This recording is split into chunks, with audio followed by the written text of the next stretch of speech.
Hi guys, welcome back to my channel. இன்றைக்கி என்ன video பார்க்க போகிறோம் அப்படின்னா ஃபுல் டே விளாக் தான் பார்க்க போகிறோம். இன்றைக்கி வீட்டில் நிறைய வேலை இருக்குது. என்ன பண்ணுறேன்னு சொல்லிட்டு ஒவ்வொன்றா பார்க்கலாம். கையில் மாதிரி தான் பார்த்தீங்களா, காட்டுறேன்.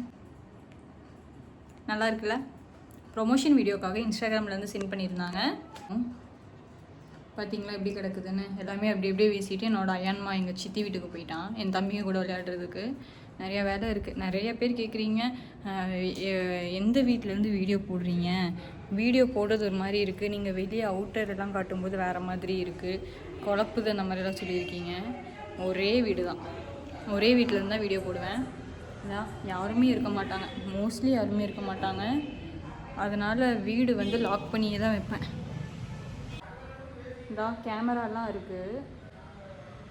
கேமராலாம் இருக்குது, இருந்தாலும் என்ன பிரயோஜனம், நம்ம வந்து சேஃப்டியாக இருந்துக்கணும். அதனால் நான் வந்து டோர் க்ளோஸ் பண்ணியே தான் வைப்பேன். தப்பு நடந்ததுக்கப்புறம் என்னாச்சு ஏதாச்சுன்னு விசாரிக்கிறதுக்கு மட்டும்தான் அந்த கேமராலாம். தப்பு நடக்கும்போது யாருமே அந்த கேமராவை பார்த்துட்டு வந்து நம்மளை காப்பாற்ற மாட்டாங்க. அதனால் நம்ம தான் வந்து சேஃப்டியாக இருந்துக்கணும். அடுத்தது கிச்சன் க்ளீன் பண்ணணும். பாதி பாத்திரம்லாம் விளக்கி வச்சுருக்கேன், பாதி வந்து விளக்காமல் இருக்குது. அது எல்லாமே வந்து நீட்டாக எடுத்து வச்சுட்டு தக்காளி சாப்பாட்டுக்கு தேவையானது எல்லாமே ரெடி பண்ணி வச்சுருக்கேன். சமைச்சு நல்லா சாப்பிட்ணும். ஃபஸ்ட்டு சாப்பாடு தான், பசிக்குது. நிறைய பேர் வந்துட்டு இன்ஸ்டாகிராமில் அந்த ஒரு வேலண்டைன்ஸ் டேக்கு ஒரு வீடியோ ஒன்று போட்டிருந்தேன். அதை பார்த்துட்டு ஹிந்து முஸ்லீம் லவ் ஸ்டோரியா, எப்படி மேரேஜ் பண்ணீங்க, எப்படி வந்து கன்வின்ஸ் பண்ணீங்க, உங்கள் லவ் ஸ்டோரி போடுங்க அப்படி இப்படின்னு சொல்லிட்டு அத்தனை பேர், பொண்ணுங்களாக இருக்கட்டும் பசங்களாக இருக்கட்டும், எல்லாருமே டிஎம்மில் வந்துட்டு நானும் ஒரு முஸ்லீம் பொண்ணை லவ் பண்ணுறேன், நானும் ஒரு முஸ்லீம் பையனை லவ் பண்ணுறேன், என்ன பண்ணணும் ஏது பண்ணணும் அப்படின்னு சொல்லிட்டுலாம் கேட்குறீங்க.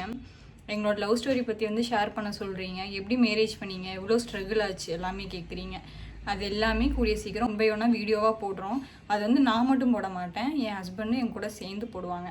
அது வரைக்கும் வெயிட் பண்ணுங்கள். ஆல்ரெடி நம்ம சேனலில் வந்து நிறைய வீடியோஸ் இருந்துச்சு. ரீசெண்டாக நான் டெலீட் பண்ணிட்டேன். என்னமோ தெரில, ஒரு மாதிரி ஆகிடுச்சு அப்படின்னு சொல்லிட்டு ஃபுல்லாகவே பிடிச்சி டெலீட் பண்ணி விட்டுட்டேன். அதனால தான் எனக்கு அந்த 12K சப்ஸ்கிரைபர்ஸே வந்தாங்க. அந்த வீடியோலாம் ஏன்டா டெலீட் பண்ணேன்னு இப்போது ஃபீல் பண்ணுறேன். ஃபஸ்ட்டெல்லாம் ஏதாவது நம்மளை வந்து கொஞ்சம் கலாய்ச்சாங்கன்னா நம்மளுக்கெல்லாம் வந்து ஒரு மாதிரி ஆயிரும், என்னடா நம்மளை இப்படி கலாய்க்கிறாங்களே அப்படிங்கிற மாதிரி ஆயிரும். அதனாலவே வந்து அதெல்லாமே பிடிச்சி டெலீட் பண்ணி விட்டுட்டேன். அப்படியே நிறைய கப்புள் விளாக்ஸ்லாம் நிறைய போட்டிருந்தோம். அது எல்லாமே ஏன் டெலீட் பண்ணேன்னு சொல்லிட்டு இப்போ நான் ஃபீல் பண்ணுறேன். இனிமேல் அதை எதுவுமே நான் டெலீட் பண்ண மாட்டேன். இல்லை, எந்த வீடியோ போட்டாலும் யார் என்ன கலாய்ச்சாலும் நான் வந்து டெலீட் பண்ண போகிறது இல்லை. ஏன்னா இப்போ நான் சம்பாதிக்க ஆரம்பிச்சிட்டேன். என் குடும்பத்துக்காக, என் ஹஸ்பண்ட்காக, என் குழந்தைக்காக நான் சம்பாதிக்கிறேன். வேலைக்கு போக முடியாத பொண்ணுங்களுக்கு தான் தெரியும் வீட்டிலேருந்தே சம்பாதிக்கிறதுக்கு என்னென்ன பண்ணலாம் அப்படின்னு சொல்லிட்டு ஹார்ட் ஒர்க் பண்ணி இந்த மாதிரி சின்ன சின்ன விஷயத்தெல்லாம் பண்ணி சம்பாதிப்போம். அதனால் எனக்கு இந்த வீடியோ வந்து கை கொடுத்துருக்கு. அதனால் வீடியோ மேக் பண்ணுறதை வந்து நான் நிறுத்த மாட்டேன். ஏன்னா என்னோடய ஹஸ்பண்ட் எனக்கு வந்து ஃபுல் சப்போர்ட் பண்ணுறாங்க. இதுக்கு மேலே எனக்கு என்ன வேணும் அப்படின்னு தெரில. எனக்கு வந்து இந்த மாதிரி டைரெக்டாக பேசுறதுக்கே வந்து ஃபஸ்ட்டு வராது. நான் ஒரு வீடியோ போடுறேன் அப்படின்னா அதில் நிறைய ஸ்ட்ரகிள் இருக்கும். ஏன்னா என்னால் வந்து திக்காமல் திணறாமல் வந்து பேசவே முடியாது. எனக்கு சின்ன வயசுலேருந்தே அந்த பிரச்சனை இருக்குது. இப்போது நீங்கள் வந்து ஒரு 10 நிமிஷத்தோட வீடியோ பார்க்குறீங்க அப்படின்னா அதுக்கு பின்னாடி நான் ஒரு மணி நேரம் அந்த வீடியோ எடுத்திருப்பேன். ஒரு வார்த்தை வந்து திக்குது அப்படின்னா அதுக்கு பின்னாடி வந்து மறுபடியும் அதை வந்து டெலீட் பண்ணிவிட்டு மறுபடியும் நான் பேசி ட்ரை பண்ணி ப்ராக்டிஸ் பண்ணி அதை வந்து கரெக்டாக எப்படி ஃப்ளூவெண்ட்டாக பேசுகிறது அப்படின்னு சொல்லிட்டு நான் போட்டிருப்பேன். நார்மலாக ரீல்ஸ் வீடியோலாம் எப்படின்னா வீடியோ எடுத்துகிட்டு தனியாக உட்காந்து நம்ம வந்து ஆடியோ வாய்ஸ் ஓவர் கொடுத்து நம்ம எடிட் பண்ணிடுவோம். ஆனால் இந்த மாதிரி டைரெக்டாக பேசுகிறதுக்கு வந்து எனக்கு வந்து ஃபஸ்ட்டெல்லாம் தைரியமே இல்லை. ஏன்னா திக்குவாயின்ட்டுலாம் நிறையா சொல்லுவாங்க. என்ன இப்படி திக்கி பேசுகிறேன் அப்படிலாம் பேசுவாங்க. ரொம்ப ஹர்ட் ஆகும். ப்ராக்டிஸ் மேக்ஸ் பர்ஃபெக்ட்னு சொல்லுவாங்கள்ல, அந்த மாதிரி நான் ப்ராக்டிஸ் பண்ணி இந்தளவுக்கு நான் பேசுகிறேன். அதுவே வந்து எனக்கு சந்தோஷம்.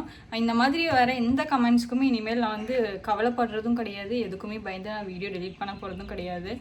எல்லாருமே பொண்ணுங்களாம் எதுக்கு வீடியோ போடுறாங்க அப்படின்னா வேலைக்கு போக முடியாத பொண்ணுங்க இந்த மாதிரி ஏதாவது ஒன்று பண்ணி சம்பாதிக்கலாம் அப்படிங்கிறதுக்கோசரம் தான் வீடியோவே போடுவாங்க. ஏன்னா அவங்களுக்கு தெரியும் அதோட கஷ்டம் என்ன அப்படின்னு சொல்லிட்டு ஏதாவது ஒன்று பண்ணி நம்ம குழந்தைக்கு, நம்ம ஹஸ்பண்ட்க்கு நம்ம வந்து சப்போர்ட் பண்ணணும் அப்படின்னு சொல்லிட்டு அவங்க நினைப்பாங்க. அதனால தான் வீடியோ போடுறாங்க. இப்போது நான் வந்து என்னோடய யூடியூப்பில், என்னோடய இன்ஸ்டாகிராமில் ஓரளவுக்கு நான் நல்லபடியாக வந்துட்டுருக்கேன். சம்பாதிக்க ஸ்டார்ட் பண்ணியிருக்கேன். வாட் எவர் இட் இஸ், நான் வந்து ஏதாவது ஒன்று பண்ணி எனக்கு ஒரு சின்ன சின்ன சம்பளமாவது எனக்கு வருது. அது வரைக்கும் எனக்கு ரொம்ப சந்தோஷம். அந்த சின்ன சின்ன சம்பளத்தை வச்சாவது நான் என்னோடய குழந்தைய என்னோடய ஹஸ்பண்டை வந்து நான் வந்து ஹாப்பி பண்ணுறேன். அதனால் யார் என்ன சொன்னாலும் நான் வீடியோ போடுறதை தான் நான் நிறுத்த மாட்டேன். சரி, புதுசாக ஏதாவது ஒரு பொண்ணுங்க வந்து வீடியோ போடுறாங்க அப்படின்னாலும் யாரையுமே வந்து சும்மா கிண்டல் பண்ணுறது இந்த மாதிரி பண்ணாதீங்க.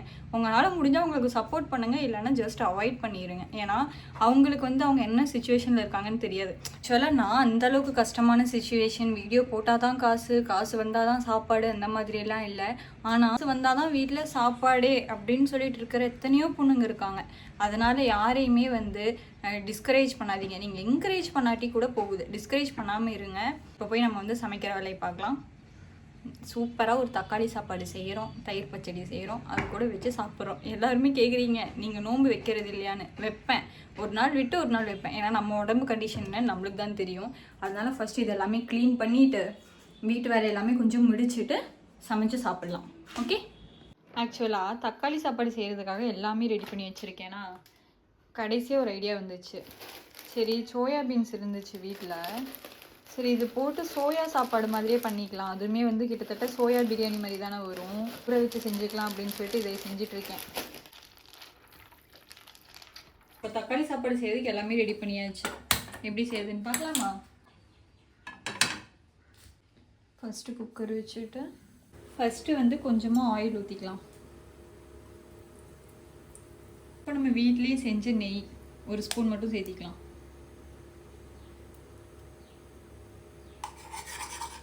இதில் வந்து பட்டை, கிராம்பு, ஏலக்காய்லாம் எடுத்து வச்சுருக்கேன், அதையும் சேர்த்திக்கலாம். ஒரே ஒரு பெரிய வெங்காயம் நீட்டு நீளமாக கட் பண்ணி வச்சுருக்கேன்.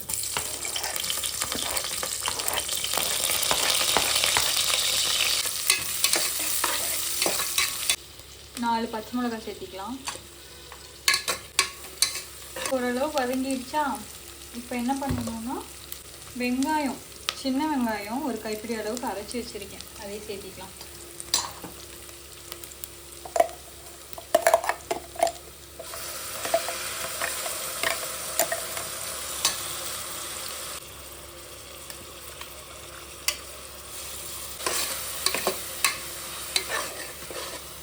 இந்த அளவுக்கு நல்லா வதங்கினதுக்கப்புறம் வீட்லேயே அரைச்சி இஞ்சி பூண்டு பேஸ்ட்டு 1.5 ஸ்பூன் போட்டுக்கலாம்.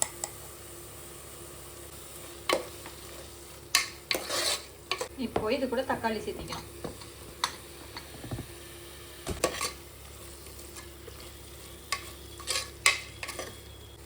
உப்பு, எப்பவுமே கொஞ்சமாக மஞ்சத்தூள் போட்டுக்கலாம். இப்போ மிளகாத்தூள் 1 ஸ்பூன்.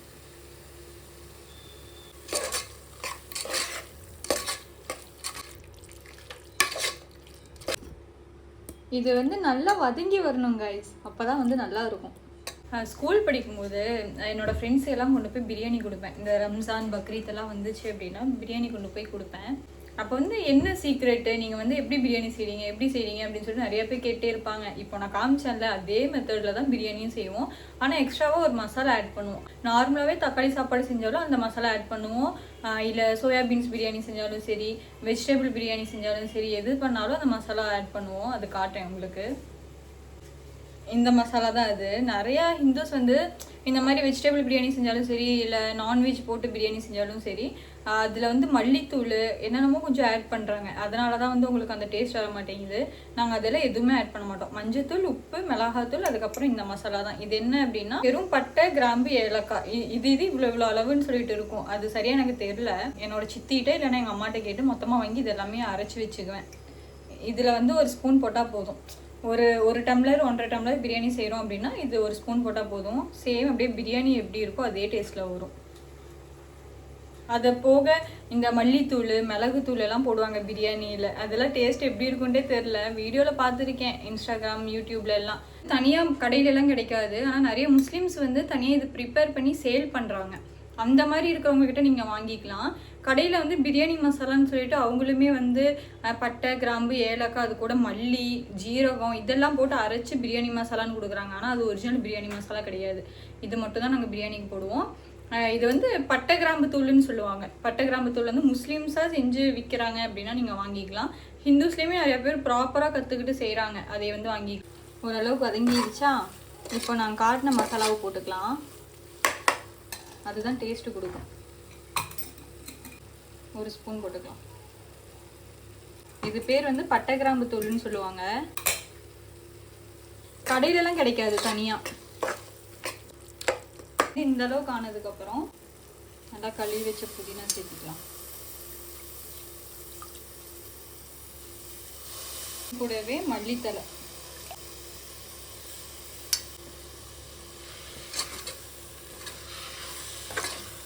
இப்போ நம்ம எடுத்து வச்சுக்கிற சோயா வந்து தண்ணி பிழிஞ்சு சேர்த்திக்கலாம்.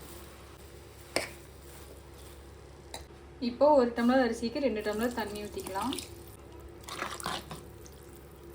இப்போ நல்லா கொதிச்சு வரும்போது ஊற வச்சிருக்க அரிசி சேர்த்துக்கலாம்.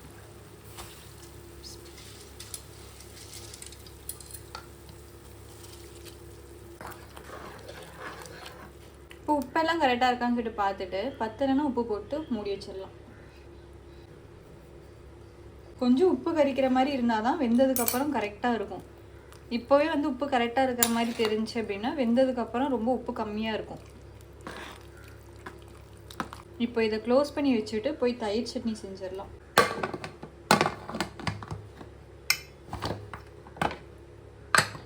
நாலு விசில் வந்ததும் ஆஃப் பண்ணிடலாம். இப்போது தயிர் பச்சடிக்கு ஃபஸ்ட்டு நீட்டமாக கட் பண்ணி வச்சு வெங்காயம்,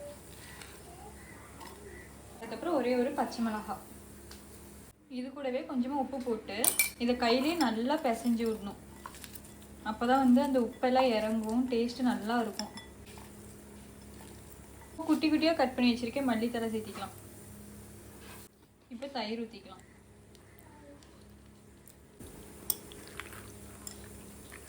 அவ்வளோதான், ரெடி. ஓகே, இப்போ சமைச்சு முடிச்சாச்சு. நானும் அயன்மா போய் சாப்பிட போகிறோம். சாப்பிட்டு அடுத்தது இதெல்லாமே எடுத்து வைக்கணும். எடுத்து வச்சுட்டு வீடெல்லாம் சுத்தம் பண்ணிட்டு சாப்பிட்லான்னு பார்த்தேன். தாங்காது, பசி தாங்காது. போய் ஃபஸ்ட்டு சாப்பிட்டு வந்துட்டு நெக்ஸ்ட் எல்லாமே இதெல்லாமே எடுத்து வச்சுட்டு வீடு எல்லாமே சுத்தம் பண்ணி வச்சுட்டு குட்டி தூக்கம் போட்டுடலாம். வா வந்து சாப்பிடு, வா சாப்பிட்லாமா, சாப்பிட்லாமா, வா வா.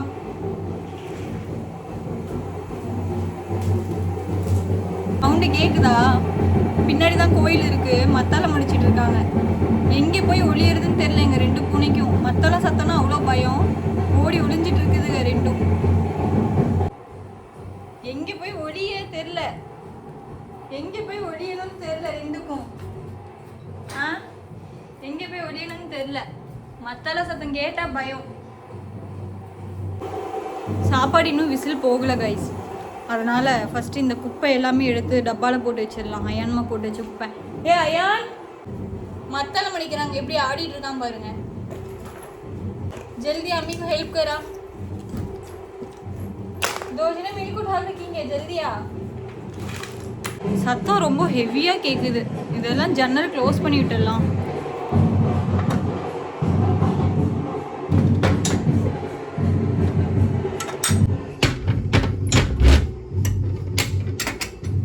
இப்போ விசிலெல்லாம் ஆடிருச்சு. ஓப்பன் பண்ணி பார்க்கலாம். நான் பேசுறது கேட்குதா இல்லையான்னு கூட தெரியல, அந்த அளவுக்கு ஹெவியாக கேட்குது கோவிலில். இது வந்து நல்லா திருப்பி விடணும். குக்கர் வந்து திருப்பி விடுறதுக்கு வந்து பத்தலை, அதனால பெரிய குண்டால மாற்றிட்டேன் பாருங்க. அவ்வளோதான், சாப்பாடெல்லாம் போட்டாச்சு. நீ சாப்பிட போகிறோம். ஏனால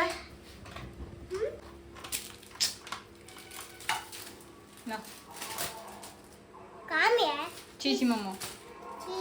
அவ்வளோதான் கைஸ், முடிஞ்ச வரைக்கும் எல்லாமே எடுத்து நீட் பண்ணி வீடெல்லாம் கூட்டி விட்டாச்சு. அங்கே வந்து துவைச்ச துணி மட்டும் இருக்குது, அது மட்டும் எடுத்து மடித்து வச்சா வீடு நீட்டாயிரும். இந்த ரூம் மட்டும் பார்த்தா எனக்கே தலை சுற்றுது கைஸ். ஏன்னா இங்கே பாருங்கள் எப்படி இருக்குது. இந்த பக்கம் ஒரு ரேக் ஒன்று வாங்கி வைக்கலான்னு பிளான் பண்ணியிருக்கோம். ரேக் வச்சிட்டோம் அப்படின்னா இதெல்லாம் எடுத்து அதில் அடுக்கிடலாம். ஏன்னா ஆர்டர் கொடுக்குறவங்க எல்லாமே அந்த மூட்டையில் அடியில் என்ன இருக்கோ, என்ன வச்சுருக்கோமோ அதே தான் பார்த்து பார்த்து ஆர்டர் கொடுக்குறாங்க. ஏன்னா ஆர்டர் வரும்போது எல்லாமே எடுத்து அந்த மூட்டையிலேருந்து எல்லாம் கலைச்சி கீழே போட்டு ஒவ்வொரு துணியாக உருவி கொண்டு போய் ஸ்டிச் பண்ண வேண்டியதாக இருக்குது. அதனால் இந்த ரூம் ஃபுல்லாகவே இப்போ என்னோடய பிஸ்னஸ்க்கு உண்டான ஐட்டம் தான் எல்லாமே. அயன் பண்ணுறதுக்கு, அதுக்கப்புறம் இது எல்லாமே ஃபோட்டோஸ் எடுக்கிற ஐட்டம், இது எல்லாமே இங்கே வச்சுருக்கேன். இங்கே ஃபஸ்ட்டு ஒரு ரேக் வாங்கி வச்சா மட்டும்தான் இந்த ரூம் நீட்டே ஆகும். வைக்கிறதுக்கு வேறு வழியே இல்லை. இத்தனோண்டு ரூமில் எதையை கொண்டு போய் எங்கே வைக்கிறதுன்ட்டு தெரியல. சரி நட. அடுத்தது இப்போ இவனை தூங்க வைக்கணும். ஏசி போட்டுக்கோ. போட்டாச்சா? தூங்கப்போ. தூங்கு ஜாக் சோஜா உப்பரிஜா.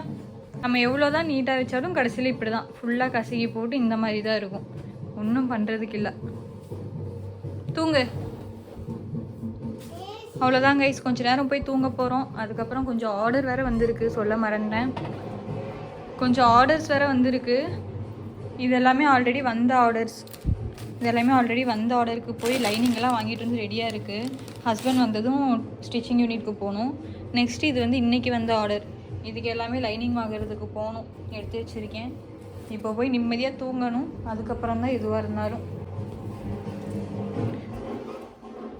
ஓகே கைஸ், இன்றைக்கி போட்ட வீடியோவில் இன்றைக்கி நான் என்னென்ன வேலை பண்ணேன் அப்படிங்கிறது ஃபுல் டே விலாகாக பார்த்துருப்பீங்க. இந்த மாதிரி வீடியோஸ் உங்களுக்கும் பிடிக்கும் அப்படின்னா மறக்காம நம்ம சேனலை சப்ஸ்கிரைப் பண்ணி வச்சுக்கோங்க. இன்ஸ்டாகிராமில் மறக்காமல் ஃபாலோ பண்ணி வச்சுக்கோங்க. இனிமேல் நம்ம சேனலில் லாங் வீடியோஸ் நிறைய போடுறதுக்கு ட்ரை பண்ணுறேன். இந்த மாதிரி வீடியோஸ் உங்களுக்கும் பிடிக்கும்னா மறக்காமல் ஃபாலோ பண்ணி வச்சுக்கோங்க. தேங்க்யூ.